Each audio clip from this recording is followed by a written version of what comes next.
So we're here at Muhammad Ali. Okay, and what we're doing here is we're using the recommended RLS product to do a temporary, do a repair here. So I'm gonna capture that information. We're gonna use a 5-in-1 tool. We're gonna use a roof snake. Obviously this roof's a hip roof and it's pretty steep, so I'm gonna use this shingle right here. So I'll outline that. All right, you guys take a nice look here. It's sealed. It's all sealed up, kind of, pretty much. So, okay. Gotta get this removed, and then we're gonna try to reinstall the recommended product right here.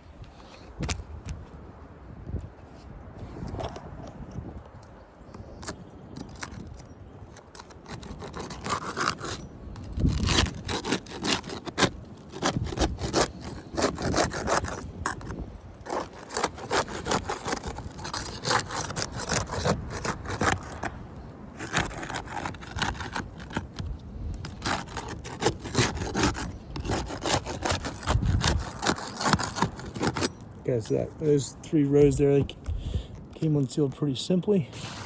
Now you can see we're working with this one here. So get the roof snake, and we're going to remove these nails. Okay, and already right there, I already have a problem. Already got an issue right here. This is us trying to get the roof snake up to the first nail, which you can see right there. We already have an issue. This is already tearing. So I just want to document that.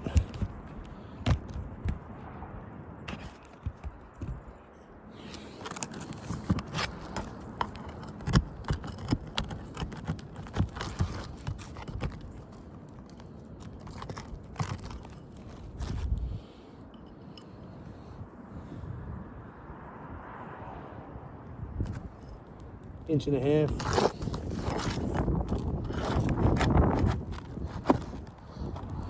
Okay, second attempt in, another tear.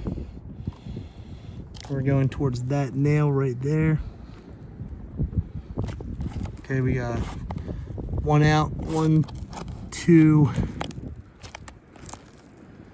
3 more to go. So these guys did 4 nails per shingle. And I think part of our issue is the fact that this shingle is no longer produced. 36-inch wide product with a 5-inch exposure.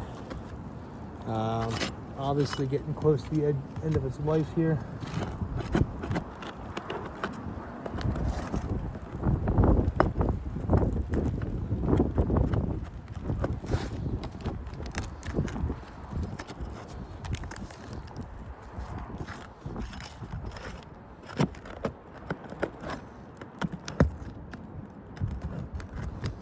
Okay, so these last 2 came out without a whole lot of problems.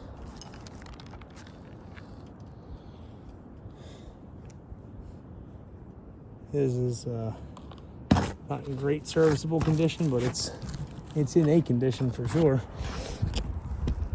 Try to give you an angle here. So now we're on the second shingle row right now.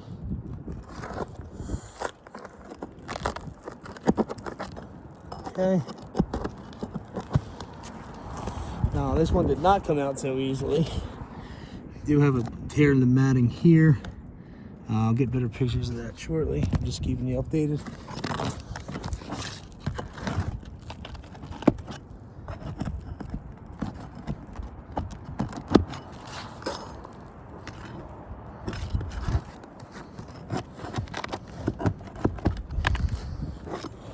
Just to put this in perspective for you guys, like I'm not in here, you know, hammering this thing. This is, I'm being gentle.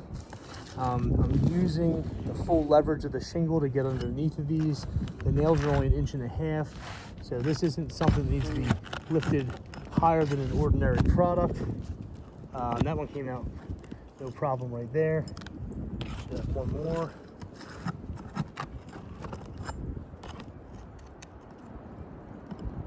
Okay. All right, no issues there. So, obviously I'm missing something somewhere here.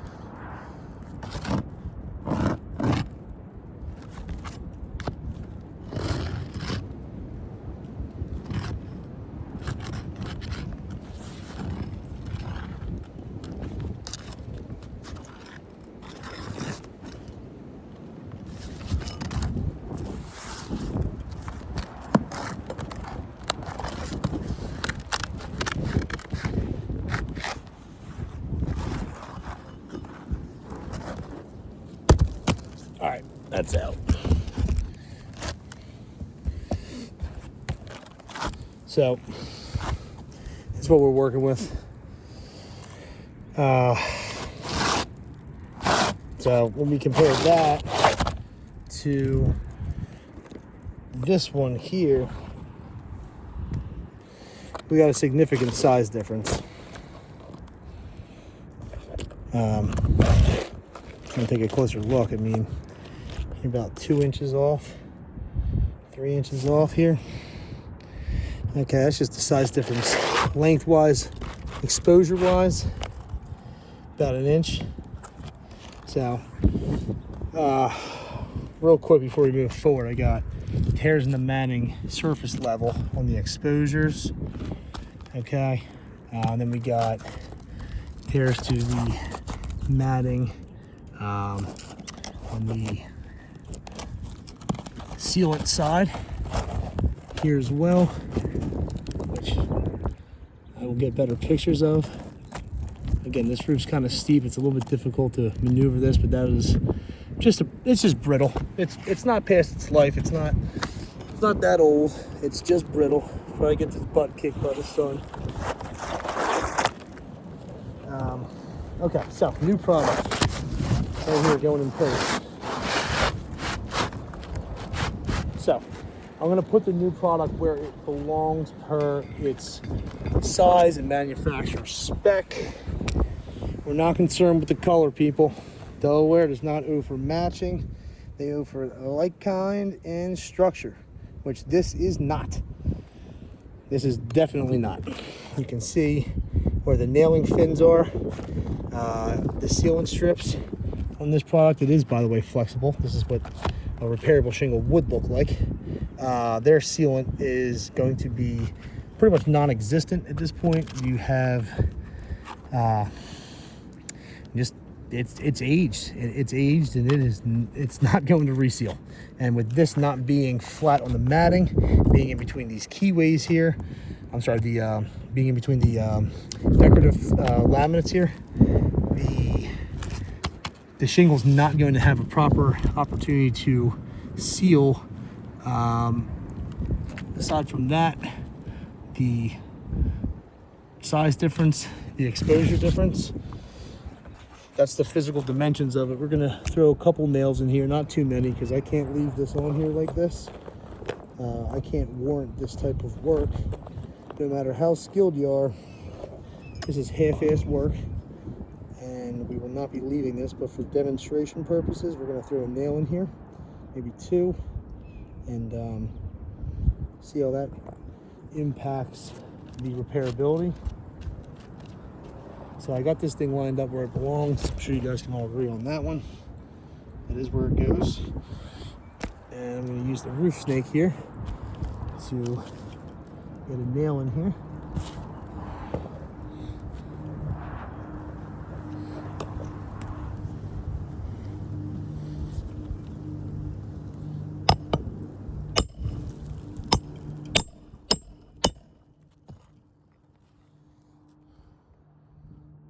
That's great.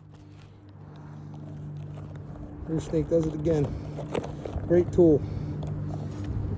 Fantastic tool. It's a piece of crap. So again, I'm putting it where the nailing fin is.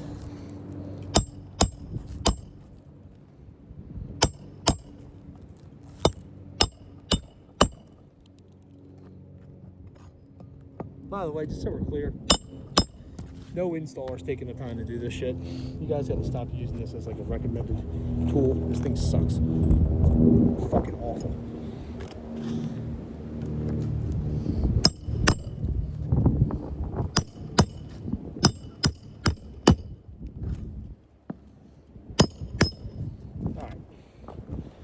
2 nails, that's all we're getting. So I'm going to outline all the matting damage. We're going to outline the exposure difference. We're going to outline the length difference, color difference. You can notate that if you'd like, but we're going to get some pictures along with this video, and we're really hoping to get this to management, have this thing reviewed. It's not possible to repair. And honestly, this is the more repairable side of the property here, because the north slope is this side, and this side is much more brittle. So we're being fair all the way around here by doing it like this, because it's, you know, somewhat intermediate mid-range repairability on this slope, whereas that's not repairable, and the front is potentially as repairable as this, but we don't know. We've only been working off this slope. So, okay, thank you.